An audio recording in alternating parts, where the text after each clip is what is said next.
em março deste ano, fazendo aí, recapitulando como vem sendo este ano de 2017, um ano bastante difícil, não é mesmo? A Operação Carne Fraca apontou fraude e adulteração, uma das maiores exportadoras de carne do Brasil, a JBS, dona de marcas como Seara, Swift, Friboi e também Vigor. No total, mais de 30 empresas alimentícias do país foram indiciadas, mas nenhuma sofreu tanto quanto a JBS. Só para você de casa ter uma ideia, no primeiro balanço, o primeiro trimestre desse ano, após as delações dos irmãos Batista, o lucro caiu 80% e a receita 4,6%. A atual situação da JBS é o tema da nossa entrevista de hoje.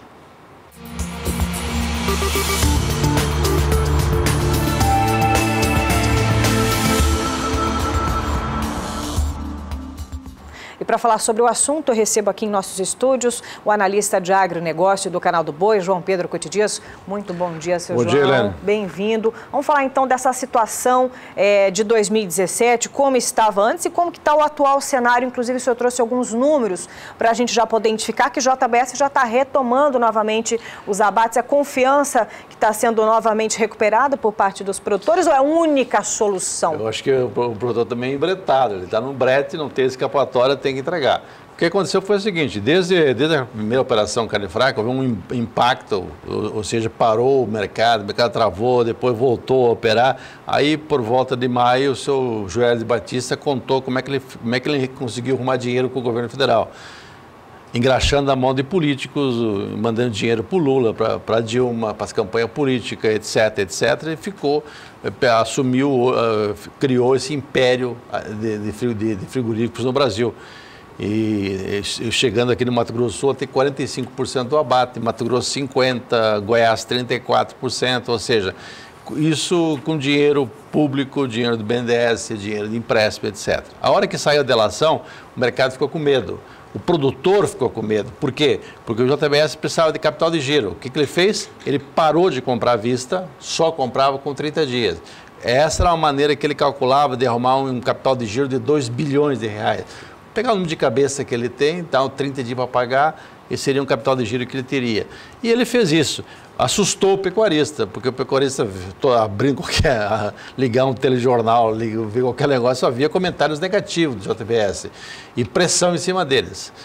Pressão do governo federal, a briga com o presidente da República, etc., etc. Os bancos federais fecharam as torneiras, que ele tinha acesso direto e livre e irrestrito ao BNDES, ao Banco do Brasil, à Caixa Econômica, etc., parou o processo. Então, o que aconteceu? Houve um temor generalizado. Só que no momento que houve esse temor, o que aconteceu? Eles, como detinham grande parte dos abates, ele teve que ir para outros frigoríficos.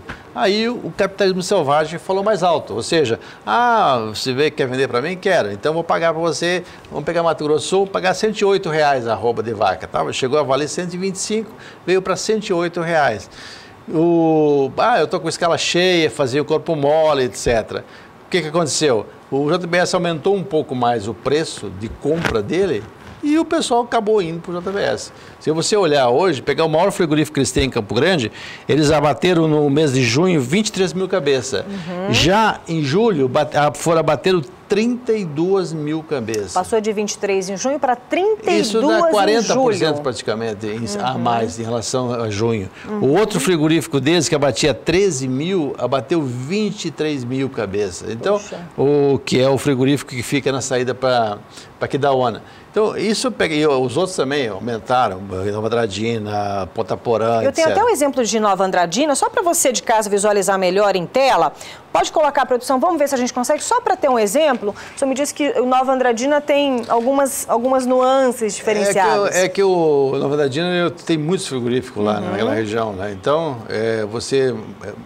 o volume de abate ainda é pequeno. Se pegar o de Terenos, por exemplo, que é um frigorífico que atende 4, 5 grandes distribuidores de carne, já abate 20 mil cabeças, 21 mil cabeças abate por mês. Mas a gente observa ali, por exemplo, como vinha em maio, vinha 14 mil, abril também foi para 3.200, aí maio pula para 14 mil, junho cai para 3 mil e julho volta para 6.002 abates. Então, agora, isso está acontecendo. Eu não sei como é que está acontecendo em Mato Grosso e não sei como é que está acontecendo em Goiás, que são dois estados importantes.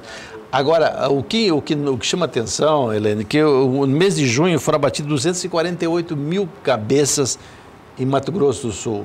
Esse número pulou para 289 mil em julho, isso nos frigoríficos com CIF, com o Serviço de Inspeção Federal. Agora, a informação que a gente tem, nós estamos tentando confirmar essa informação, que mais de 40 mil cabeças de vacas e bois para abate já foram para outros estados, principalmente para São Paulo, para ser abatido em São Paulo. Então, se você somar o que foi embarcado animal para abate em outro estado, mais o que foi abatido aqui, o número é muito alto, dá mais de 320 mil cabeças. Ou seja, há um estoque de gado e que precisava ser abatido. E quando você vê as exportações em alta, saiu segunda-feira a estatística do MDIC, a média diária de mês de agosto está em 5.200 toneladas dia de carne exportada, carne in natura. Se você projetar isso para o mês de agosto, pegando 23 dias úteis, nós estamos falando em 120 mil toneladas, ou seja, esse número muito grande, seria quase 40 mil a mais que o mesmo período do ano passado. Ou seja, as exportações estão avançando, o mercado interno está absorvendo essa carne, porque você não escuta falar que está sobrando carne, o mercado está andando normalmente, a margem dos frigoríficos é muito alta. Hoje, se eu pegar os dados do CPEA, eles falam de 35% a 38%, ou seja, pegar o preço que eles pagam pela vaca, pegar o preço que eles pagam pelo boi, e ver o preço final das carcaças, mais do couro e mais o miúdo, chega a dar 38%, ou seja, a média que até poucos meses atrás era 20%, ou seja, aumentou muito. Essa questão da queda da margem, do lucro do JBS é muito mais em função da dificuldade de crédito deles, aumento de taxa de juros. Eles são uma empresa muito endividada, os bancos estão renegociando, mas com certeza estão apertando um pouco mais a situação.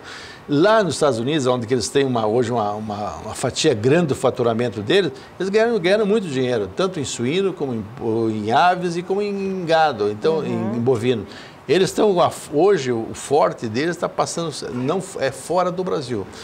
Agora, a preocupação que nós temos é o futuro, como é que fica o futuro? Porque o produtor está entregando, mas está entregando sempre preocupado, não é? Aquela velha conversa, não são os 30 dias depois do abate que preocupam ele, são as 30 noites que ele vai ficar preocupado se vai receber na época ou não. Obrigada, senhor João Pedro Cuti Dias, analista de agronegócio aqui do Canal do Boi, para que a gente possa já também observar como anda essa movimentação em relação ao número de abates aqui do país, em especial o estado de Mato Grosso do Sul, que a gente tem acompanhado mais, mas deve também ser aí um espelho do que está acontecendo em todo o país. E os demais estados do Centro-Oeste, nós em Mato Grosso, diminuíram as alíquotas de ICMS e a pauta para... Acabamos de falar com o governador do estado de Rondônia também, diminuiu. Também. Tem que diminuir mesmo, porque eles estão embretados. Depende basicamente do JBS. E o produtor tem que ter alternativa. Não é justo que o produtor pague para os erros de política no Brasil, as malandragens do seu Lula e da dona Dilma.